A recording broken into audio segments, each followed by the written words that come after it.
Ain't nothing more powerful than the odor of mendacity.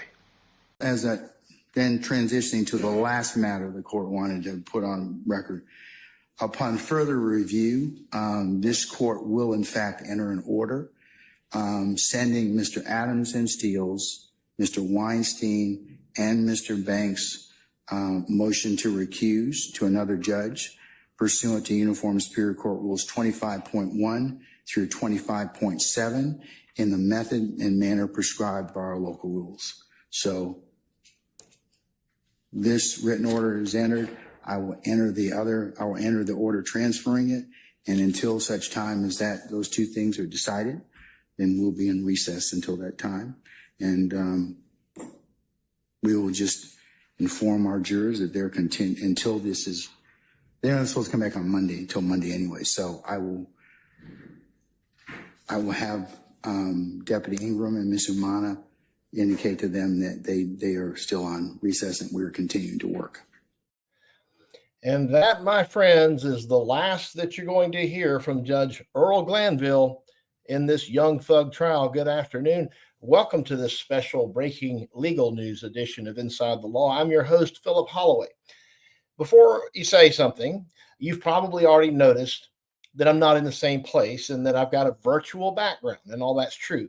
I am traveling, and sometimes when I'm traveling, there's just no good place to set up to do these things. But when I got a text message a little while ago from Ashley Merchant, I always know when she sends me a text message, there's a reasonably good chance that I might be about to need to do a live stream. So I've improvised and I've adapted and I've overcome, because I think it's important that we discuss this ruling together. As you have seen, and I know that's why so many of you are here. This is why you come here. You come here to learn about the real justice system, the way it really works in the real world, not just how you might think it works if all you do is watch TV or even the movies.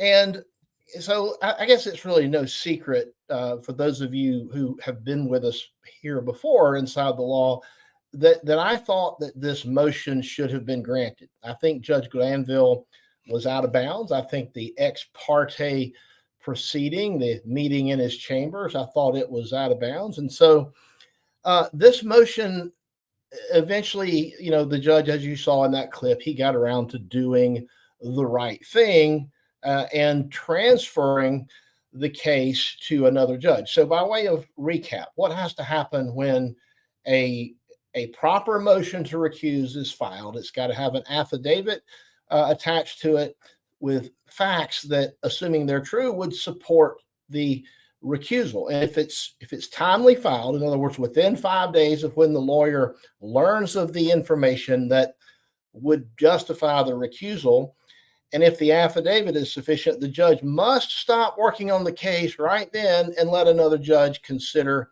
the merits of the case and to determine whether or not the judge really should be recused. Because judges, you're not supposed to grade your own papers. And that's what that's about. Okay. You're just not supposed to grade your own papers. But Glanville waited like a week or 10 days or something. So you've got all this time in there that some other judge is going to have to figure out, was all that stuff a waste of time? Is it all void? Is it all something that it has to be done over? There's lots of things the new judge is going to have to decide, like, is there going to be a mistrial? If so, is it with prejudice? And can these defendants be tried again or not? So there's lots more to talk about in this case, but we're not going to have to talk about it in the context of Judge Glanville anymore. Again, welcome to all of you now who are now with us. We're going to go ahead and get into the actual substance of this motion. It's only about 10 pages or so, and there's just not there's some interesting stuff in here. You already know what happens in the end, but some of the other things in here that I think are worth talking about. Of course, this is Judge Rachel Krause. Krause is not necessarily going to be the judge who will keep the case moving forward. She was just randomly assigned this motion. So she points out that she's hearing DeMonte Kendrick's motion to recuse, Attorney Kayla Bumpus' motion to quash a show cause order and or to recuse Judge Glanville, and defendant Jeffrey Williams, that's Young Thug, his motion to recuse as well. So she's combined all of these three things together for purposes of deciding these motions. She points out that the specific facts necessary to determine these recusal motions are well documented in the affidavits, court filings, certified transcripts, video recordings that are available on YouTube. A lot of them are available right here inside the law on YouTube as well. In the footnotes, and when you read these things, it's important, always check the footnotes because sometimes you find nuggets. And by the way, I have not fully read this. I've skimmed it, but we're going over it together.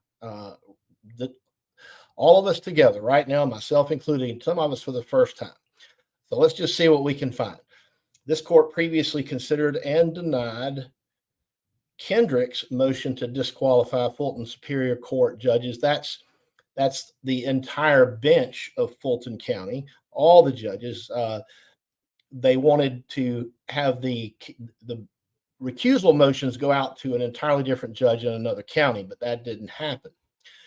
So it says here that the amended supplemental motion that sought this court's recusal, that's the blistering one filed by Brian Steele that we've talked about here inside the law as well. All right, so here we go. The findings of fact.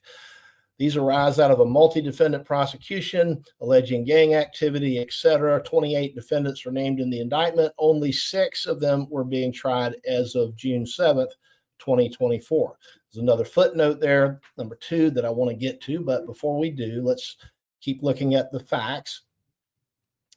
The motions to recuse all arise from the same circumstances related to witness Kenneth Copeland.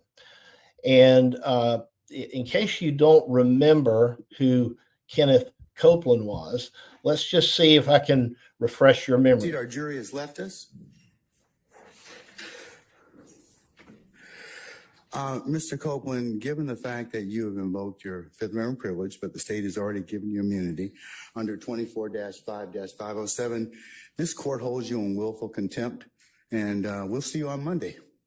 And we'll see if we can get some more testimony at that point in time. Take him into custody. All right, so that was where Glanville locked up witness Copeland on a Friday, and on, of course, the following Monday, we had the infamous ex parte discussion where Judge Glanville, the prosecutors, the witness Copeland, and his attorney were in chambers.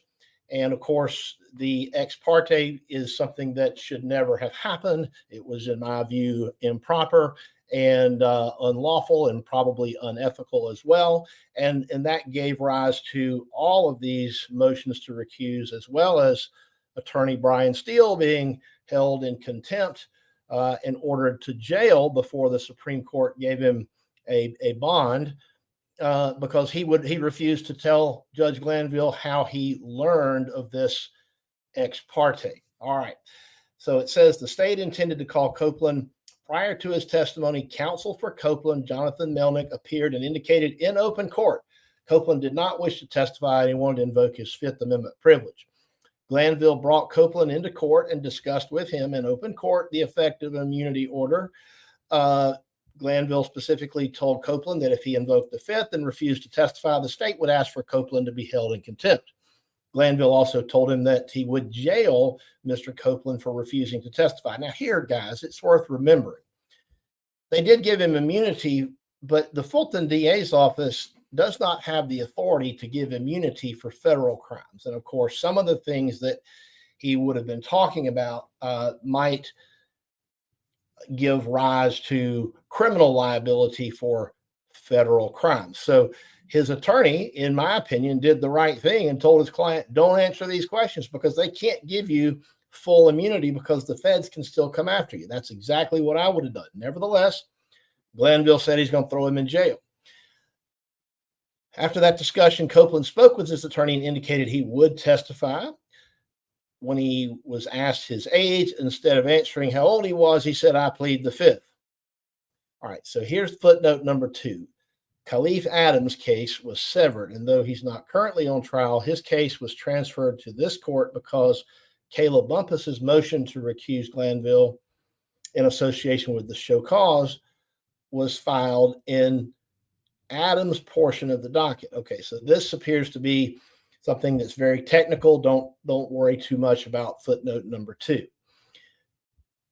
Getting back to Kenneth Copeland, I plead the fifth. Judge Glanville then excused the jury, advised Mr. Copeland in open court he was in contempt, ordered him jailed until Monday. That's the clip we just saw. All right. Melnick spoke to Mr. Copeland and then reiterated to the court that Copeland still intended to take the fifth if called. Glanville said he would revisit the issue at 8:30 a.m. and court was adjourned for that Friday. So then on the 10th at 9:10 a.m., Glanville had the now infamous ex parte meeting with counsel for the state, Adrian Love, stand-in counsel for Mr. Copeland, Caleb Bumpus, and the meeting took place in Glanville's chambers.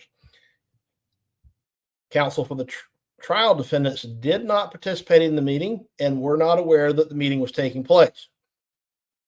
That's the big problem. They didn't participate and they were not aware that this ex parte communication and meeting was taking place. The transcript reflects that Miss Love told Glanville. Now, remember, the transcript may not be complete, but that's another matter. We've got an issue about whether or not things were stated or happened off the record that we just don't know about. The transcript reflects that Love told Glanville she wanted to have the meeting to impress upon Copeland. And by the way, I think, look, to be honest with you, I think Judge Krause, the way she wrote this, I think she's being very diplomatic in the sense that, you know, she still has to work with Judge Glanville. And so the way that she, in my opinion, sort of has laid out this factual scenario, it doesn't, in my opinion, adequately describe what happened. But nevertheless, she says the transcript reflects that Miss Love told Glanville she wanted the meeting to both impress upon Mr. Copeland the risks of refusing to testify and to allow Mr. Copeland to ask questions before he testified. Miss Love also expressed concerns to Judge Glanville about Copeland's representation. Ms. Bumpus, Ms. Love, Judge Glanville also discussed the scope and effect of the state's grant of immunity to Mr. Copeland. Copeland was then brought to Glanville's chambers where he spoke with and asked questions of Bumpus, Glanville, and Simone Hilton. There's no, by the way, you're not going to find anywhere in here any discussion about the judge reading the contempt statute to Woody Copeland or telling him that if he didn't testify, he was going to keep him locked up, not just till the trial of these 7 defendants was over, but until all of them, all 28 or so, were complete.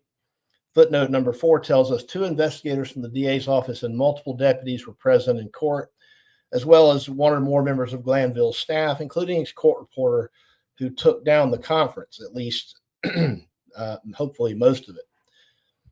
All right. The state advised Copeland he would remain in custody until the conclusion of the trials of all defendants in the case. There you go, and not just the 6 currently on trial. Glanville did, okay, so she does get into it. Glanville discussed OCGA 245507 with Mr. Copeland and his rights and responsibilities after a grant of immunity. It's not really the judge's job to be giving legal advice. That's why this man has an attorney. So that didn't need to happen. That shouldn't have happened. Copeland spoke privately with his counsel and then advised the court that he would testify after all. After the meeting and right before he was brought out to testify, Williams' lawyer, Brian Steele, advised the court that he was aware of the in-chambers ex parte meeting. Steele objected to it, and there was a lengthy colloquy occurred between Steele and Glanville in which Glanville inquired how Mr. Steele became aware of the chambers meeting. Let's see here. I thought I had the video. I guess I can't find it easily, but I had some video, and I can't find it. I wanted to show you guys that exchange, but nevertheless, I'm sure you can remember it. We've showed it here many times before. All right, so Steele objected to the ex parte meeting and the lengthy colloquy, that means a discussion between Steele and Glanville took place. All right, Glanville, they got into it, and Glanville was interested really only in how Mr. Steele became aware of the in-chambers meeting. Steele declined to reveal the source of information, and Glanville held him in contempt, though he was allowed to remain in the courtroom. Ultimately, Copeland did testify on June 10th and was released from custody. The next day, Glanville ordered a show cause. That's basically like that's in the nature of a contempt as well. A show cause order, which says, you people show up in court and present evidence to me as to why I shouldn't throw you in jail. That's what a show cause order means. Requiring everyone present at the ex parte meeting to appear and to show cause why they should not be held in contempt for disclosing information about the ex parte meeting. An amended show cause order was later entered. The first motion to recuse followed, filed by Diamante Kendrick on June 12th, 2024. All right, so I do have some of that. Let's take a look. My attention, Mr. Weinstein, you filed a motion to recuse me. You filed an affidavit consistent with that, pursuant to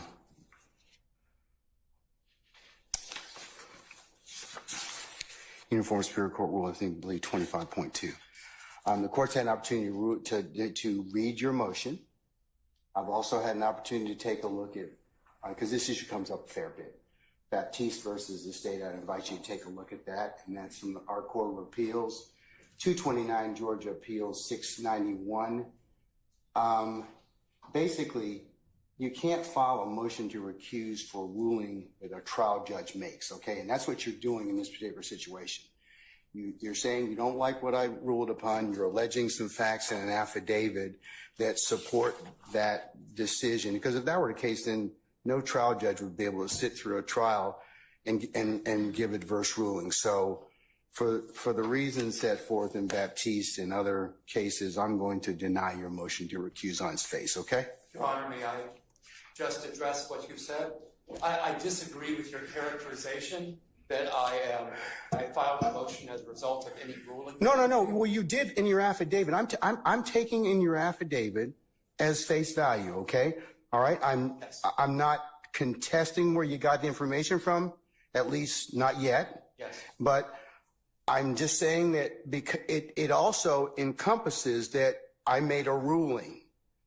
And as a result of that, if I make a ruling and you don't like it, then every litigant will say, I want to recuse you, Judge Smith or Judge Glanville or Judge whoever, okay? So part and parcel of it is that's why I'm making my ruling in this particular case. Remember, bias. I've got to do something extrajudicial, and you're in your particular, like I would have to say something about you or your clients or anything like that, which I would never do because I'm a steward of this particular process. So I understand what your objection is, or what your statement is in terms of your motion to recuse, and I'm going to deny it. And I believe, Your Honor, that under Rule 25.3, that you have to cease acting right now. No, I don't. And then you can, if I can just finish, and then I promise, if I can just finish this. I believe you have to cease acting. I believe that under 25.3, you have to look at the timeliness of the motion, and you have to look at the sufficiency of the affidavit. I do not believe that you are permitted to just simply deny without taking those steps. Is that it? Yes, it is, Your Honor. Okay. All right. So noted. Are you denying at this point? I'm still denying your motion, okay? Would you grant a certificate of immediate review? No, sir. Because no, sir. if you grant that certificate, You were always talking about how the appellate court. No, because if I grant the certificate, it stops the case, okay? I don't agree with And you. I'm not going to do that. I don't believe it stops the case. I'm not going to do that. And if you can appeal it at the end of the case. If I'm wrong, I'm wrong. Hey, I'll live by it. But Okay? aren't you interested in removing the cloud that's hanging over the case right now, Your Honor? If you grant. Sir, I'd be real careful about what you're pleading at this point in time, what you're stating to the court. As a matter of professional responsibility, remember, we haven't nugged out all of the issues involved in that affidavit. And I would be very careful if I were you, because you have some professional responsibility obligations individually and to this court. And so, I would just leave it at that respectfully. I don't want to get into an argument with you about that, but I would just tell you that, tread lightly, okay, in terms of that at this point. I understand, Your Honor, and I believe that the certificate of immediate review would be in the interest of the court. I'm not going to do that. Would you make factual findings regarding? I am not at this point in time going to, I've denied the motion, okay? I believe that's an error, Your Honor. All right. Okay. Thank you, sir. Thank you. All right. Can we call Mr. Copeland now, please? All right. So what you just saw is this entire paragraph of information summarized. So we won't go through that again, but you can see Glanville, of course, denied that. And by the way, it wasn't that they were filing these motions to recuse because they didn't like his rulings on something. It's because he did this ex parte meeting that was improper. My word. All right. I just wonder how long before we're going to hear something about Judge Glanville retiring to spend more time with family now or something. Anyway, on June 14th, Caleb Bumpus then filed a motion to quash the show cause order and order to recuse Glanville. And then Jeffrey Williams filed this motion to recuse Judge Glanville. Now, one of my more recent live streams, and we did a stream clip summary of it that just earlier today, as a matter of fact, because Brian Steele, he really let Judge Glanville have it, let him have it. Just, I mean, absolutely wore him out using the English language. But this is how, this is how Judge Krause here is being diplomatic. Divorced from its hyperbole, Mr. Williams' motion and supplement seek to recuse Judge Glanville because of his involvement in the ex parte meeting, which Mr. Williams also alleges is improper and coercive. Let's see what footnote number 5 gives us. Technically, Mr. Steele's counsel moved to recuse Glanville from further handling of the contempt on June 10th. However, that motion was made orally, and it's not before this court because Mr. Steele's contempt matter is currently pending before the Supreme Court. Bumpus' motion to recuse is both premature and moot because Bumpus has not yet been held in contempt and because on July 1st, Judge Glanville canceled the show cause hearing. All right, that explains why her motions are no longer an issue. Mr. Williams' motion alleges actual bias and the appearance of bias because Glanville allegedly participated in the accusatory process by meeting with Copeland, and Glanville became embroiled in a controversy when Williams' lawyer held Brian Steele when he held Williams' lawyer Brian Steele in contempt of court. All right. I don't think there's any allegedly to it. I believe that Glanville did participate, as a matter of fact, in the accusatory process.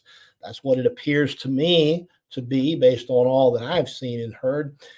She goes on to say on July 1st, the day appointed for the parties to review a redacted transcript, Judge Glanville announced that he was releasing the entirety of the transcript of the ex parte meeting, was taking judicial notice of and making a record regarding certain matters associated. Most of what he relayed was a collation of record evidence about the recent circumstances in the case. He also explained how he became aware of the state's request for an ex parte, and in addressing those circumstances of contempt, he explained the court's purpose and concern in pursuing information about the security and confidentiality of his chambers. All right. I don't know how confidential your chambers are when you've got a whole passel of people back there, including officers whose body cameras should be going. And there's no legal requirement that I know of not to repeat anything a judge says to you in chambers. But nevertheless, he got really, really upset. Glanville advised he had not instigated an investigation, but it seems to me, in my opinion, that he had.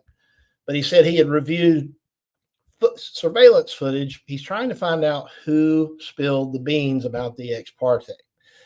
Glanville then explained his view that the ex parte meeting was proper under Georgia law and outlined some relevant law that supported his inherent authority to hold such a meeting.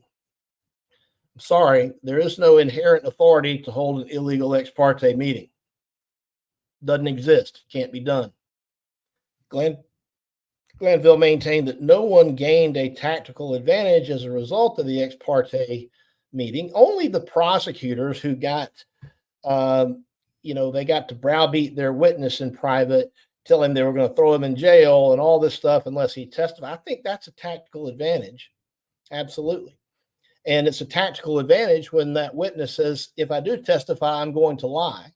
The defense, it needed to know that. And until the transcript was released, yes, there was absolutely a tactical advantage. All right. Glanville also questioned the defendant's right to be present at the ex parte because the issue was a discussion between the state and a witness who was represented by counsel. So what? I mean, they have a right to, it's part of the case. They got a right to be there. It's part of the case. You can't have meetings with prosecutors without the defense counsel being there. This is just law 101. We learned this on day one of law school, I think. Anyway, after making this record, Glanville announced that the show cause hearing was canceled and that the recusal motion was going to be sent to another judge after all. So this is when he reversed course. For those of you who might have missed it at the very beginning, this is that interaction. Have a look. Then transitioning to the last matter the court wanted to put on record.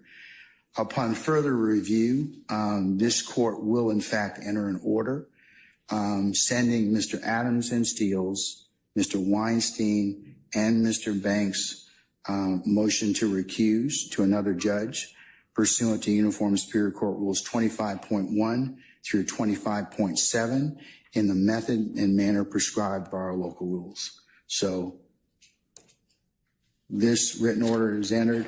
I will enter the order transferring it. And until such time as those two things are decided, then we'll be in recess until that time. And we will just inform our jurors that they're content until they're not supposed to come back on Monday until Monday anyway. So I will have Deputy Ingram and Ms. Umana indicate to them that they are still on recess and we're continuing to work. Aren't those jurors going to be surprised when they come back and find some other judge presiding over this case? And let me think, that makes me think. If the jury comes back and there's another judge, how do you explain to them what's happened? Because they're not supposed to be watching the news about this. I mean, and does that make them question in their mind, like everything that's happened so far? I mean, I just don't know how that's going to play out. I don't know how you would explain to the jury that the judge that they've spent a year and a half with, that they've witnessed go berserk and try to throw half of Fulton County in jail for contempt. How do you explain to these people that he's gone? Well, we obviously are going to have more to talk about in the future, but going back to this order, the judge lays out the legal framework about recusal, things that we've covered here at length in other videos. But basically, if you're seeking a recusal, you got to file the motion, and it's got to be done within 5 days of when you learn about whatever the basis is for the recusal. It's got to have an affidavit attached to it, and it must describe the circumstances of the extrajudicial conduct or statements which demonstrate either bias or favor of any adverse party or prejudice so on and so forth. Their conclusion and opinions are not legally sufficient. All that's true. But once the motion is filed, it is the duty of the assigned judge to temporarily cease. That's what Doug Weinstein in that clip was trying to explain to him. He's got to temporarily cease. And you heard Glanville, no, I don't. No, I don't. Well, yeah, you do. And you didn't. And that's part of what got you booted from the case. All right. Shall temporarily cease to act upon the merits of the matter and shall assess the timeliness and legal sufficiency of the affidavits and the facts. If all these criteria are met, then it's got to go to another judge. And here we are. And she cites a bunch of case law, things that, you can read this for yourself, but we don't have to get into all that. If the motion to recuse satisfied these criteria, the assigned judge must refer the recusal for reassignment. Like I said, you can't grade your own papers. And it also says he may not oppose the motion. The judge may not oppose the motion. Well, I believe that I saw Judge Glanville opposing the motion. He was acting like an advocate for himself. It says we've talked about this before too, and she correctly cites the judge whose recusal is sought may not respond to the motion or attempt to refute the allegations. Remember that discussion we just saw when he went on and on about you can't file a motion to recuse just because you don't like my ruling and that's what you're doing. Well, when the judge is saying that thing, he is refuting the allegations and the law is clear. You can't do it. You can't be an advocate for yourself if you're the judge seeking to be recused. A judge cannot become actively involved in presenting evidence or argument against the motion seeking recusal. All right. So she gives more and more of that. Now here, the analysis and discussion gets a little bit interesting. Glanville had previously announced on the record that the motions were timely and supported by the affidavit. In transferring the cases to another judge for consideration, Glanville necessarily determined that the third criteria was satisfied. In other words, the recusal might be authorized if the affidavits were true. Therefore, Glanville was required to refer the motion for reassignment and was prohibited from opposing the motion. It is worth, all right. Now, we're going to spend some time on this because I got a problem. Okay. She says it's worth noting that this court agrees generally with Judge Glanville's assessment of the propriety of the ex parte meeting. Are you kidding me? Are you serious? There's no way that was proper. Now, in the very next sentence, again, I think we're seeing some collegiality where they're trying to maybe, understand that they've got to keep working together or something like that. She says, while the meeting could have and perhaps should have taken place in open court, nothing about the fact of the meeting or the substance discussed was inherently improper. So here's what I agree with. I agree with this sentence where it says, while the meeting could have and perhaps should have taken place in open court. I agree with that 100%. It absolutely should have taken place. And if it took place in open court, we wouldn't be here asking to have Glanville be recused for having the ex parte. So I just don't understand. And I think, honestly, the Judge Krause just did not want to go there. I think she just didn't want to get into that too much. So here's what she hangs her hat on. She says, in his order denying Kendrick's motion and in the process of making his record on July 1st, Glanville added facts. He provided context. He questioned the veracity of the allegation and otherwise explained his decisions. And he argued why those decisions and actions were proper. Okay. Remember before, it's well established that the judge is not supposed to oppose this. He's not supposed to be an advocate for himself. Disclosure must be, it may be appropriate for the judge to disclose information, but it must be done in a way where it's objective, dispassionate, and non-argumentative as possible. So the judge is not reasonably perceived as being a hostile witness or being an advocate. As I've said before, he's being an advocate for himself, and that in and of itself is what ultimately got him booted from this case. In presenting his record as to the recusal issues and ruling on Kendrick's motion, Glanville evaluated and accepted the truth of his own factual allegations, thereby mandating his recusal. Okay. This court has no doubt, no doubt that Glanville can and would continue presiding fairly over this matter if the recusal motions were denied, but the necessity of preserving the public's confidence in the judicial system weighs in favor of excusing. I like that word, excusing. You're excused. It's like when you're a kid and you want to ask your parents, may I please be excused from the dinner table? Yes, go do your homework or do what. No, this is not an excusal. This is getting the boot. He's being booted off the case because of what he did to cause it. But she has to throw this in there, and she's just trying to be nice. I understand that. He could and would be fair if the motions were denied. But based on the foregoing, the court orders as follows.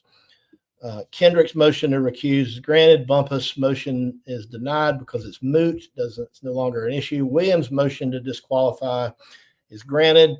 The clerk of court shall reassign this case using the court's case assignment procedures.